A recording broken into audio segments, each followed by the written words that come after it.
수요 사경에 오신 여러분들을 주의 이름으로 환영하고 축복합니다. 성도 여러분, 새해 복 많이 받으십시오. 우리의 신앙을 사도신경으로 고백하겠습니다. 나는 전능하신 아버지 하나님, 천지의 창조주를 믿습니다. 나는 그의 유일하신 아들, 우리 주 예수 그리스도를 믿습니다. 그는 성령으로 잉태되어 동정녀 마리아에게서 나시고 본디오 빌라도에게 고난을 받아 십자가에 못 박혀 죽으시고 장사된 지 사흘 만에 죽은 자 가운데서 다시 살아나셨으며 하늘에 오르시어 전능하신 아버지 하나님 우편에 앉아 계시다가 거기로부터 살아있는 자와 죽은 자를 심판하러 오십니다. 나는 성령을 믿으며 거룩한 공교회와 성도의 교제와 죄를 용서받는 것과 몸의 부활과 영생을 믿습니다. 아멘. 오늘 우리에게 주시는 하나님의 말씀은 마태복음 19장 1절에서 6절까지 있는 말씀입니다.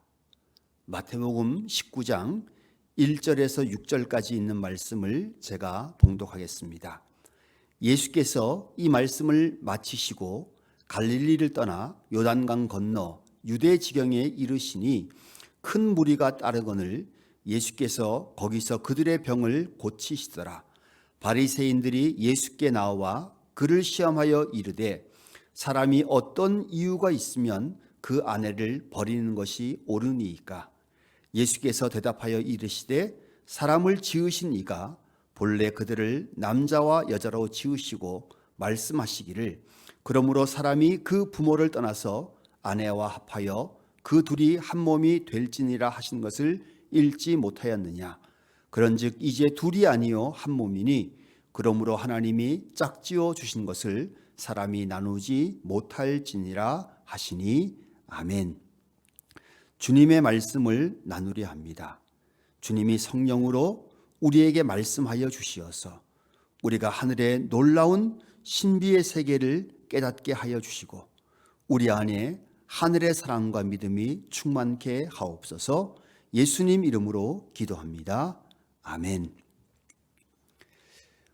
마태복음 19장과 20장은 이제 예수님의 제일 마지막 공생의 사역 6개월을 정리해 놓은 것이 마태복음 19장과 20장에 있는 말씀입니다. 예수님이 이제 갈릴리에서의 모든 사역들을 다 마치시고 이제 예수님은 예루살렘으로 향하는 그 길을 따라서 6개월간의 여정을 이제 보내게 됩니다. 19장과 20장에 여전히 예수님은 율법을 주장하는 바리새인들과의 그 갈등을 통해져서 율법의 본래 의미가 무엇인지를 가르쳐주고 아직까지 미숙하고 자기의 생각에 사로잡혀 있는 사람들, 바리새인들은 자기의 생각보다는 율법이라고 하는 생각에 사로잡혀져서 잘못된 생각을 가지고 있었는데 그 잘못된 생각들을 예수님이 올바르게 율법의 의미가 무엇인지를 고쳐주는 장면의 이야기가 나오고 제자들은 아직까지 좀 미숙해가지고 세상적인 성공이나 축복 이런 생각들을 많이 하고 있었는데 그들의 그 생각들을 다시 한번 고쳐주시면서 6개월을 보내는 내용의 이야기가 마태복음 19장 20장에 나와 있는 내용의 말씀입니다. 예수님 당시에 갈릴리에서 예루살렘으로 가는 길은 크게 세 가지 길이 있었습니다. 갈릴리에서 예루살렘을 향해서 바라보면 오른편으로 유대 산맥이 쭉 늘어서 있는데 그 유대 산맥을 따라서 예루살렘으로 올라가는 길이 있었습니다. 그 길은 너무 험하고 힘들어서 사람들이 거의 다니지 않았습니다. 가장 쉽고 빠른 길은 갈릴리에서 예루살렘까지 거의 직선으로 나 있는 사마리아 땅을 거쳐서 올라가는 길이 있었는데 그들이 사마리아 땅을 거쳐서 올라가면 예루살렘에 도착해져서 성소에 들어갈 수가 없었기 때문에 그들은 절대로 그 사마리아를 향해서 난 그 길은 걸어가지 않았습니다. 다른 하나는 갈릴리에서 예루살렘을 향해서 바라보면 왼쪽으로 요단강 건너편에 길이 있었는데 거기는 유대 접경 지역이라서 어떤 지역은 유대 땅이고 어떤 지역은 이방인 땅이었는데 그 왼쪽으로 돌아서 걸어가는 길을 대부분 사람들이 택했습니다. 예수님도 마지막에 이제 마지막 세 번째 사역을 향하는 길은 그 길을 따라서 이루어지는 길입니다. 그래서 갈릴리에서 예루살렘까지 올라가는 그 여정의 길들은 보통 그 당시에 걸어가면 한 5일이나 6일 정도 걸렸는데 예수님이 그 길을 한 6개월 정도 걸어가시면서 사람들을 가르치신 내용의 말씀입니다. 이제 예수님이 요단 동편으로 이제 그 길을 이방의 땅으로 자리를 옮기신 다음에 그 길에 걸어가니까 수많은 사람들이 예수님에게 모였습니다. 수많은 사람들이 예수님을 따라서 모였고 예수님이 그들의 병을 고쳐주고 천국 복음을 전파하였습니다. 예수님에게 많은 사람들이 다시 모이는 것을 본 바리새인들은 불안했습니다. 그들은 예수님이 거짓 메시아인 것을 세상 모든 사람들에게 드러내고자 다시 한번 음모를 꾸미는 것이 3절부터 나오고 있습니다. 바리새인들이 예수께 나와 그를 시험하여 이르되 사람이 어떤 이유가 있으면 그 안에 버리는 것이 옳으니이까. 바리새인들이 예수님을 시험한 것은 아주 대답하기 어려운 내용들을 말을 해서 예수님을 곤란하게 만들기 위해서 바리새인들이 예수님을 시험한 것입니다. 메시아는 병든 사람들을 고쳐주기도 하지만 율법을 바르게 해석해줘서 모세도 가르칠 수 있는 사람이 메시아라고 그들이 생각했기 때문에 그들은 율법의 문제 가운데서 가장 어려운 문제 하나를 내몰 통해져서 예수님을 시험하고자 했습니다. 당시의 세계에서 가장 힘들고 어려운 문제가 무엇이었냐면 이혼의 문제였습니다. 신명기 24장 1절에는 사람이 아내를 취하여 데려온 후에 수치되는 일이 그에게 있음을 발견하고 그를 기뻐하지 아니하거든 이혼 증서를 써서 그 손에 주고 그를 자기 집으로 내어 보낼 것이요 라고 하는 말씀이 있습니다. 아내를 데려온 후에 수치되는 일이 그에게 있으면 이혼 증서를 써주고 이혼하라 라고 하는 이 신명기 24장 1절 말씀을 많은 랍비들이 해석하면서 크게 두 파로 나뉘었습니다. 이 수치되는 일이라고 하는 것을 오직 간음으로만 한정시켰던 학파가 샴마이 학파였습니다. 그 외에는 어떤 것으로도 이혼이 될 수 없다라고 샴마이 학파가 가르쳤고 그 반대편에 있었던 힐렐 학파는 이 수치되는 일을 좀 폭넓게 다양하게 만들었습니다. 아내가 요리를 못하면, 아내가 좀 못생겼으면, 아내에게 흉터가 있으면, 아내의 머리카락이 좀 흉하면, 목소리가 너무 쌀쌀 맞으면, 지나가는 남자에게 쓸데없이 말을 많이 하면, 길에서 손을 보이거나 물레를 돌리는 행위를 하면 그러면 이혼할 수 있다라고 하면서 수많은 이혼의 사항들을 만들어내는 것이 힐렐 학파였습니다. 당시에는 이혼의 문제에 대해져서 샴마이 학파와 힐렐 학파가 다투고 있었고 또 너무나 많은 사람들이 이혼을 하고 있는 상태였기 때문에 예수님이 이혼에 대해서 금지를 하거나 아니면 샴마이 학파나 힐렐 학파의 손을 어느 한쪽을 들어주면 공격을 받을 상황이었습니다. 이혼의 문제가 목숨을 왔다 갔다 하게 한 사건이 세례 요한의 사건이었습니다. 당시에 그 갈릴리 그쪽 지역을 통치하고 있었던 헤롯 안디바, 이 사람이 헤롯 대왕의 아들이었는데 이 사람이 이혼을 하죠. 그리고 헤로디아와 결혼을 했는데 그 이혼이 잘못된 것이라고 세례 요한이 신랄하게 비난합니다. 그래서 세례 요한은 죽음을 당하게 되었죠. 그래서 이 이혼이라고 하는 문제는 하나님의 율법의 말씀에 따라져서 이혼을 하게 되는 경우 수치가 되는 일이 있으면 이혼 증서를 주라고 했는데 이것을 간음으로 한정했던 파와 다양한 내용으로 한정했던 파 사이에 갈등의 모습도 있고 또 하나님이 이혼을 금하는 것이 성경에 많은 내용들이 있었기 때문에 이혼을 하라고 예수님이 명령을 해도 이것이 참 힘들고 어려운 문제였습니다. 이런 양면성의 문제가 우리 삶 속에 항상 있지요. 세상의 모든 것은 완전하지 않기 때문에 양면성의 문제가 있습니다. 오른쪽과 왼쪽이 있어서 균형을 잡고 양손으로 일을 할 수 있는 것처럼 사람의 생각이라고 하는 것은 오른쪽 손에 생각이 있고 왼쪽 손에 생각이 있습니다. 그런데 나쁜 사람이 누구냐면 그 중에 한쪽을 선택하라라고 강요하는 사람이 가장 나쁜 사람들이죠. 그렇게 말하는 사람들을 우리는 정치하는 사람이다라고 이제 매도하는데 정치는 원래 그런 것이 아닌데 정치하는 사람들이 자신들의 생각이 한쪽 편이기 때문에 그것을 무조건 따르라고 그렇게 강요할 때가 있습니다. 그럴 때 중요한 게 뭐냐면 두 가지가 중요합니다.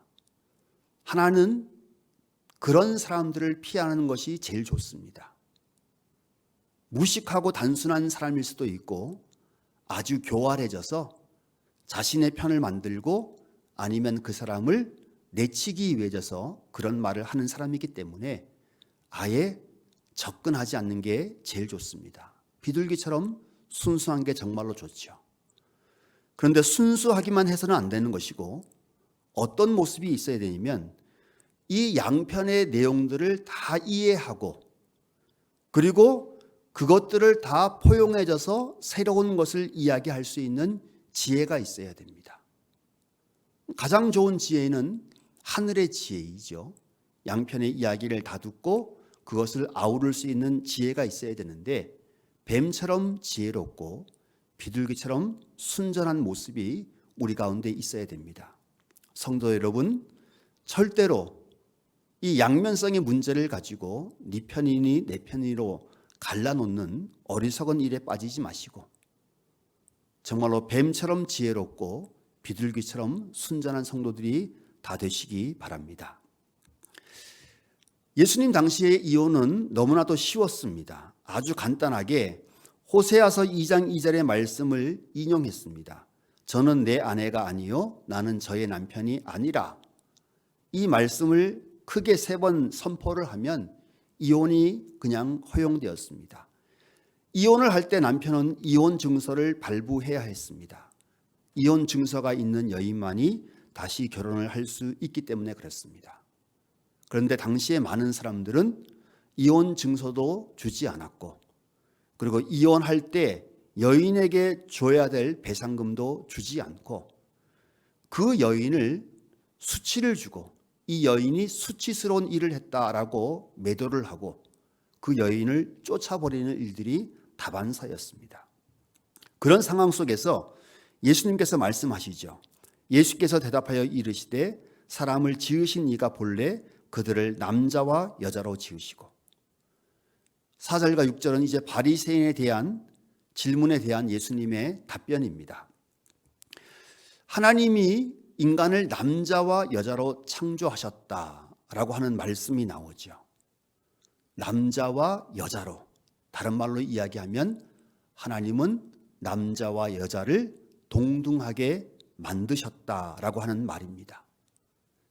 그런데 세상에 죄가 들어와져서 인간의 편견으로 인해져서 선입견과 편견으로 인해져서 남녀를 차별하는 일들이 생겼고 대부분의 남자들이 불리하고 연약한 여인들을 수치를 주고 부끄러운 일을 당했다고 모함을 해줘서 그리고 여인들을 쫓아내는 일들을 행했는데 그것은 창조 원리에 맞지 않는다라고 예수님이 먼저 말씀하시는 거죠. 예수님이 말씀하십니다. 다시 한번 사람을 지으신 이가 하나님은 본래 그들을 남자와 여자로 지으셨다라고 분명히 말씀하고 있습니다. 당시 여성은 일방적인 피해자들이었는데 하나님이 그렇게 창조하지 않았다라고 분명히 말씀하고 있습니다. 지금도 남자와 여자가 다르다고 주장하는 사람들이 있습니다. 그러면서 여자들을 괴롭히고 힘들게 어렵게 하고 모욕을 주는 사람들이 있습니다. 또한 피부색에 따라서 사람들의 가치가 다르다고 말하는 사람들도 있습니다. 그런 사람들은 하나님의 창조 질서를 거부하는 사람들이고 하나님의 뜻을 왜곡시키고 하나님의 뜻을 거부하는 사람들입니다. 남자와 여자는 동등하게 지어졌고 남자가 할 일이 따로 있는 것도 아니고 여자가 할 일이 따로 있는 것도 아니라는 것을 우리는 잘 알아야 됩니다. 그리고 5절에 이렇게 말씀하시죠. 말씀하시기를 그러므로 사람이 그 부모를 떠나 아내에게 합하여 그들이 한 몸이 될지니라. 이 말씀은 창세기 2장 24절에 있는 말씀입니다. 이 말씀을 예수님이 다시 한번 인용하시죠. 모든 유대인들은 잘 알고 있는 말씀입니다. 남자가 그 부모를 떠난다라고 하는 말을 우리가 좀 오해를 하는데 부모를 완전히 버리고 떠난다라고 하는 말은 아닙니다. 예전에 우리 사회에도 씨족 사회였었죠. 씨족들이 한 마을에 모여 살았는데 이제 장가를 가게 되면 부모님 집 바로 앞에 아니면 옆이나 뒤에다 집을 짓게 되죠. 그래서 아들이 사형제이면 부모님 집을 기준으로 해서 좌우로 네 채의 집이 생기게 됩니다. 저도 그런 가운데서 자랐죠. 그래서 네 집이 있는 가운데 사촌 10여 명이 모여져서 같이 밥 먹고 같이 살았던 그런 환경에서 살았는데 고대 세계에서 유대인들은 더 심했습니다. 그들은 부모님 집 바로 앞에다가 집을 지어가면서 그렇게 모여서 살았습니다. 그래서 부모를 완전히 떠난다는 것은 있을 수 없는데 이 말씀의 내용이 뭐냐면 이제는 부모님의 집의 가족이 아니라 너가 아내가 새로 생겼으니까 그 아내와 합하는 삶을 살아서 새로운 가족을 만들어라 라고 하는 말입니다. 이제 부모에게 속한 가족이라는 의미보다는 여자와 한 몸이 되어져서 둘이 부부가 되어져서 결혼을 해서 이제 너의 가족을 이루어 가라 라고 하는 내용의 말씀입니다. 그래서 이제 그 두 사람은 서로가 합하여져서 하나의 가족을 이루어 가는 것이지 자기 혼자 부모에게 속해서 가족을 이루는 것이 아니기 때문에 그 둘은 이제 하나라고 하는 것입니다. 그들은 이제 둘이 아니고 하나가 되고 그것을 가정이라고 말하는 것입니다. 그러므로 하나님이 짝지어 주신 것을 사람이 나누지 못할지니라. 고대 세계에 가끔 일부 다처에 대한 내용의 말씀이 나옵니다. 이것은 가족, 자녀가 중요했기 때문에 혹 자녀를 낳지 못하는 그 가정에 다른 또 하나의 부인을 두어져서 이제 가족을 유지시켜가는 그런 모습이 이제 일부 다처제 가운데 있기는 하지만 성경의 가장 근본적인 정신은 일부일처제이죠. 한 사람의 남자와 한 사람의 여자가 결혼해서 사는 것이 성경의 가장 근본적인 생각입니다. 하나님이 그렇게 창조하셨고 하나님이 아담과 하와를 그렇게 결혼을 시키셨습니다. 고대 세계의 결혼은 우리의 예전과 동일하게실이 양 부모 간의 결혼이었습니다. 집안과 집안의 결혼이었기 때문에 그 집안의 대표인 각자의 가정의 아버지가 서로를 만나서 서로가 결혼 날짜를 정하고 서로 간의 결혼에 대해서 서약을 하게 되어져 가면 이제 남녀 간의 결혼이 이루어지게 됩니다. 그런데 그 방법을 유대인들은 뭐라고 생각했냐면 그 하나님이 사람을 짝지어 주신 그 하나님이 그 부모를 움직여줘서 그 가정을 이루기 때문에 그 가정은 하나님이 짝지어 준 것이기 때문에 사람이 자신의 감정이나 쾌락이나 자신의 욕심으로 인해져서 절대로 나눌 수가 없다. 하나님의 말씀, 하나님의 법이 사람의 쾌락이나 사람의 욕심이나 자기 자신의 취향에 따라져서 그것을 가릴 수 없다라고 분명히 말씀하고 있습니다. 그리고 고대 세계에서 이혼이라고 하는 것은 너무나 큰 수치였고, 그리고 그 딸을 둔 그 부모의 입장에서는, 그 가족의 입장에서는 말할 수 없는 고통이었습니다. 그 가족 전체, 그 가족에 속한 전체의 마을이 부끄러움을 당하고 치욕을 당하는 일이었기 때문에 이혼이라고 하는 문제는 공동체 전체를 파괴시키는 그런 모습이었습니다. 그래서 성경은 분명히 이야기하죠. 결혼이라고 하는 것은 하나님이 짝지어 주신 것이기 때문에 절대 사람이 가를 수 없다라고 이야기하고 있습니다. 오늘 본문에 있는 말씀은 바리새인이 질문했던 이혼의 문제에 대한 1차 답변의 내용입니다. 이혼의 문제가 당시에는 너무나 많아서, 그래서 그 이혼의 문제를 설명하는 것이 너무나도 다양하고 충돌이 많아서 바리새인들이 이혼을 걱정해서 예수님에게 질문을 한 것이 아니라 예수님을 모함하고 억울하게 해서 세례 요한처럼 감옥에 갇히거나 죽음으로 몰아가기 위해서 음모를 꾸미면서 질문을 한 것입니다. 이런 상황에서 예수님은 다시 한번 하나님의 말씀, 율법의 말씀으로 다시 한번 분명히 말씀하시죠. 먼저 이혼에 있어서 남자들이 일방적으로 하는 것은 안 된다. 하나님이 남녀를 평등하게 창조하셨다. 그런데 남자들의 주관적인 생각으로 여성을 차별화하거나 수치해서는 안 된다. 여자들은 반드시 이러이러한 규정을 가지고 있어야 된다라고 말하면 안 된다는 것이죠. 당시의 규정 가운데 여자들은 이뻐야 되고 흉터가 없어야 되고 머리카락도 고와야 된다고 했는데, 그러면 동등하게 남자들도 똑같이 그런 조항을 해야 되는 것이죠. 그런데 사람의 외모라고 하는 것은 그렇게 중요치 않습니다. 하나님이 모든 사람을 다 창조하신 것이죠. 사람을 외모나 아니면 자기의 기준으로 판단하고 평가하는 것은 하나님을 모독하는 것이고 하나님의 창조 질서를 어기는 것이기 때문에 어떤 차별도 없이 모든 사람들을 동등하고 존중하게 받아들여야 되는 것입니다. 그리고 결혼은 하나님이 만드신 것이죠. 하나님이 아담과 하와를 통해서 결혼이라고 하는 제도를 만들었고, 그 제도는 아담과 하와의 후손에 이어져서 지금까지 계속적으로 이어져 가고 있는 것입니다. 그래서 그 결혼이라고 하는 것은 하나님이 우리를 축복하기 위해서 만들어 놓은 제도인데, 그 제도를 깨고 내 자신이 복을 누리겠다라고 하는 것만큼 어리석은 일은 없습니다. 결혼이라고 하는 것은 하나님이 우리를 복을 얻기 위해서 만들어 놓은 제도입니다. 자신의 쾌락과 욕심을 채우는 도구가 아니라 그 결혼을 통해서 하나님은 우리가 복을 받기를 원하십니다. 진성의 성도 여러분, 결혼을 통해서 하나님이 예비해 놓으신 그 축복의 일들을 믿음을 바라고, 그리고 소망을 가지고서, 그리고 사랑을 가지고서 그 모든 것을 잘 일구셔서 결혼을 통해서 주시는 하늘의 축복을 받아 풍성히 누리시는 복된 성도들이 다 되시기를 간절히 축원합니다. 기도하겠습니다.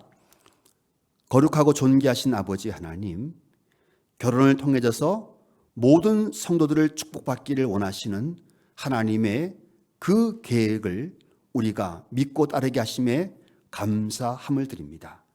하나님, 그 결혼의 그 모든 일들 가운데서 그 결혼을 하나님이 약속하신 축복의 장소로 만들어가는 복되고 지혜로운 성도들 다 되게 하여 주시어서 모든 성도들의 가정이 시냇가에 심겨진 나무같이 풍성한 축복이 넘치는 복된 가정들 다 되게 하여 주옵소서.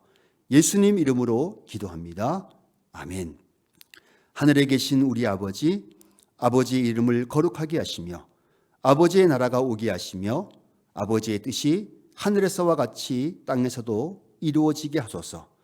오늘 우리에게 일용할 양식을 주시고 우리가 우리에게 잘못한 사람을 용서하여 준 것 같이 우리 죄를 용서하여 주시고 우리를 시험에 빠지지 않게 하시고 악에서 구하소서. 나라와 권능과 영광이 영원히 아버지의 것입니다. 아멘.